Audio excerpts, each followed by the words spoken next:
Marin, plus précisément au quartier Pérou, nous allons visiter aujourd'hui un jardin créole, vieux de 4 générations, dont le thème est la pharmacopée locale. Sans plus tarder, je vous propose de rejoindre Monique Séfiz et Sabine Micard.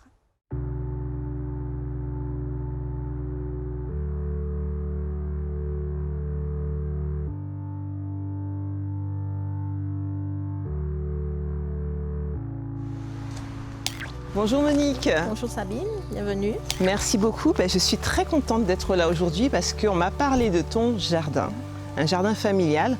Donc est-ce que tu peux me raconter un peu l'histoire de ce jardin? Voilà, donc ce jardin existe depuis plusieurs générations dans la famille. On a pu remonter à l'arrière-grand-père de ma mère. Et donc ces anciens, ils cultivaient la terre et comme tout ancien, il y avait toujours ce petit jardin non loin de la case, puisqu'ils vivaient aussi dans des cases. Et ils connaissaient les vertus des plantes et aussi le côté toxique. Et il y avait une transmission de génération en génération. Alors Monique, je sais qu'au sein du jardin créole, nos aînés avaient pour habitude d'avoir des plantes médicinales. Alors on est face à un espace qui est rempli de plantes médicinales.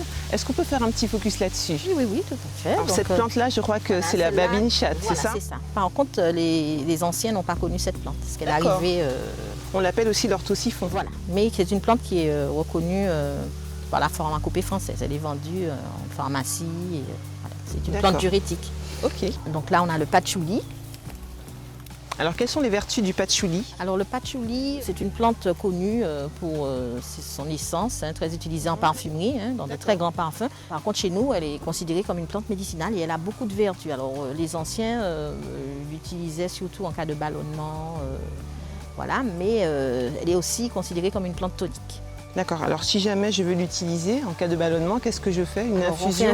On fait infuser.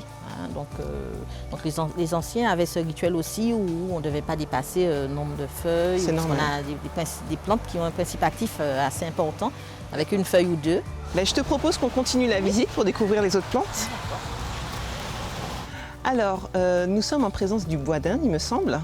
Alors, je sais que tu voulais qu'on fasse un petit jeu sur le bois d'Inde, c'est ça? Oui. Ok, donc je t'écoute. Combien de variétés de bois d'Inde, par exemple, il y a en Martinique?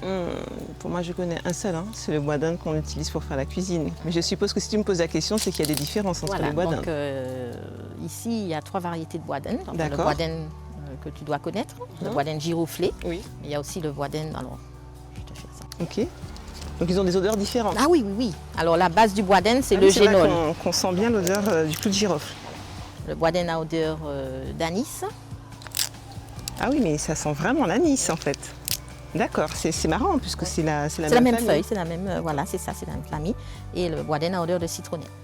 Qui a une odeur de citronnelle, mais c'est citronné en fait. D'accord. Et en fait, le fait qu'il y ait des odeurs, est-ce que ça a une incidence en fait quand on assaisonne? En fait, la variété la plus commune, c'est le bois d'Inde giroflé, donc que l'on met en cuisine.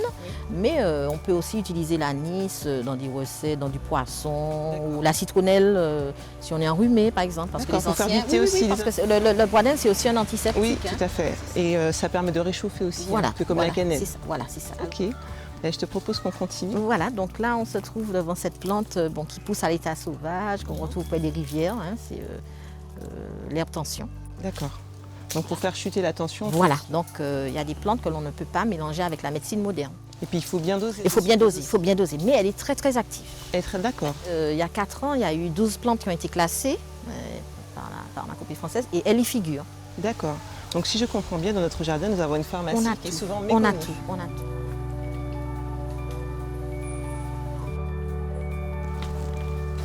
Waouh!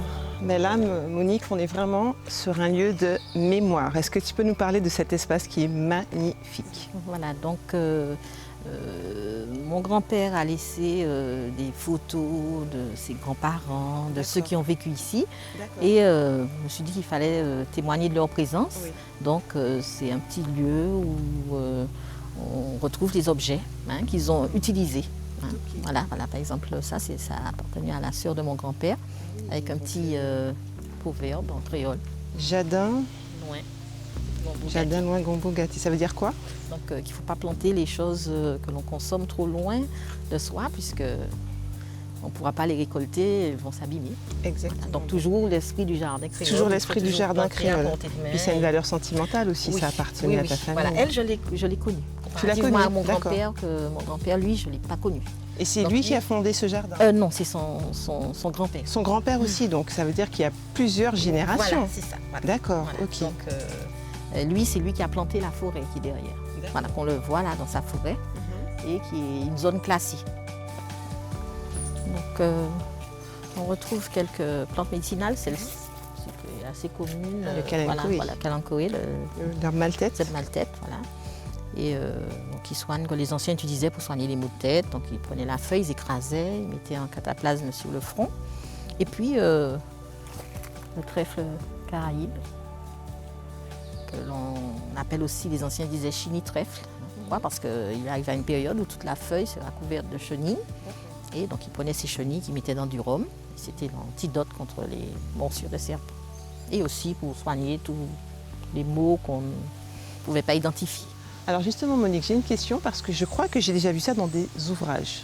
À l'intérieur des feuilles, ou bien on écrivait des mots d'amour, Voilà, c'est ça? Donc, c'est souvent comme ça qu'on connaît les générations, parce que ça ne se fait plus. Mais autrefois, les jeunes filles ou les jeunes garçons écrivaient le nom du prétendant et on mettait dans les livres. Et c'était D'accord. censé faire des racines. Ok, Et on y a cru. on y a cru, mais est-ce que ça fonctionnait? On ne sait pas.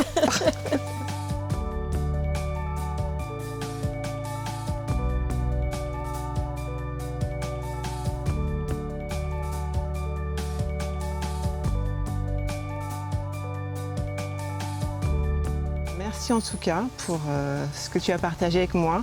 C'est vrai qu'on ne peut pas découvrir dans le cadre de cette vidéo l'immensité de ton jardin, mais en tout cas je tiens à te féliciter parce qu'il y a beaucoup d'émotions dans ce jardin. Je ressens l'émotion et je pense que les familles, elles ont reçu beaucoup de conseils et j'espère qu'elles vont venir te voir. Donc on les attend. Voilà. Et merci. Si vous souhaitez visiter ce magnifique jardin, regardez les coordonnées qui s'affichent en bas de l'écran. Bon défi à tous!